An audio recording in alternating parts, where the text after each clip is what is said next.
Do you believe the healthcare transition is beneficial to Kenyans? You know now tuko na SHA.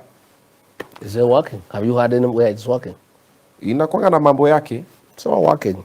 And it can't work because it's theft. You see what happened? We had promised in our campaign that we will revamp and reform the NHIF. And the NHIF officials came up with a scheme requiring 800 million to create a new system to put things in order. Instead of providing 800 million, we decided to leave NHIF and bring SHA and create a system costing 104 billion. That is the crux of the matter. Half of that money is going to people in government. It's pure theft of public funds. This whole SHA nonsense is about stealing government money. It has nothing to do with healthcare. It has nothing to do with improving our healthcare system. It's pure theft by the Adanis. Yeah?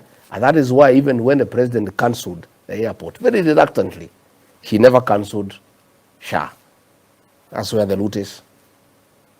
And those are the things I said no. Those are the things that made me to be kicked out.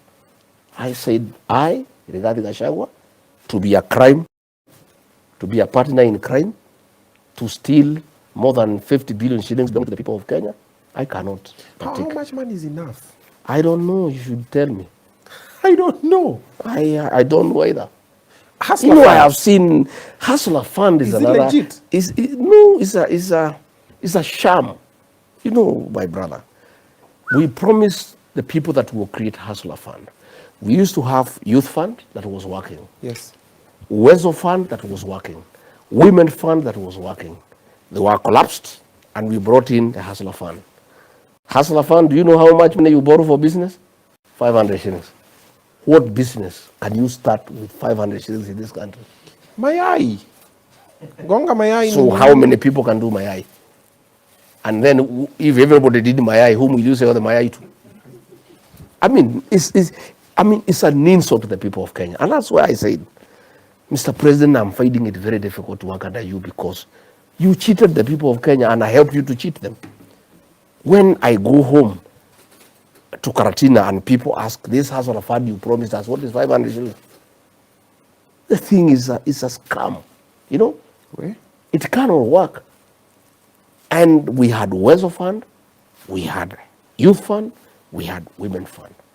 When we formed government, we'll scrap the Hustler Fund and reinstate the Women Fund, the Youth Fund, and the Wezo Fund, and even get more money into the funds to enhance financial inclusivity in the country so that people can do business.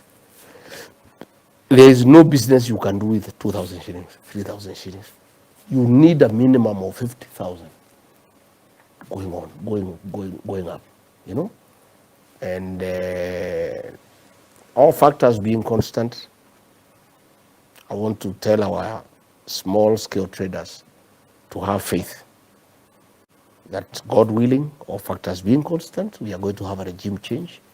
You get a responsible government that will scrap the Hustler Fund because it's a scam. It's fraudulent. It's a fraud. And bring back those funds that were working and give them more money to help people for financial inclusivity. What happened to Linda Mama? I thought you told me William Ruto is very sharp. Linda Mama was working. Yeah, was Linda helping Mama was our working. women when they go to maternity. Yes. It was all, the president was not interested in those programs. He just wanted to be president, to become rich. So it's about money. And he's rich, filthy rich. Filthy rich. In the last 2 years, in my estimation, when I look around, he must have made 3 to 4 trillion. Yeah. Yeah. It's filthy rich.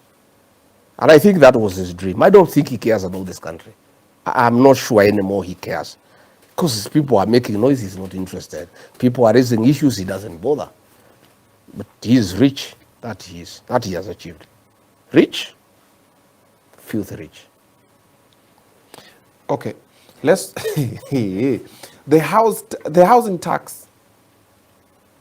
Remember the story? You are still together. Yeah.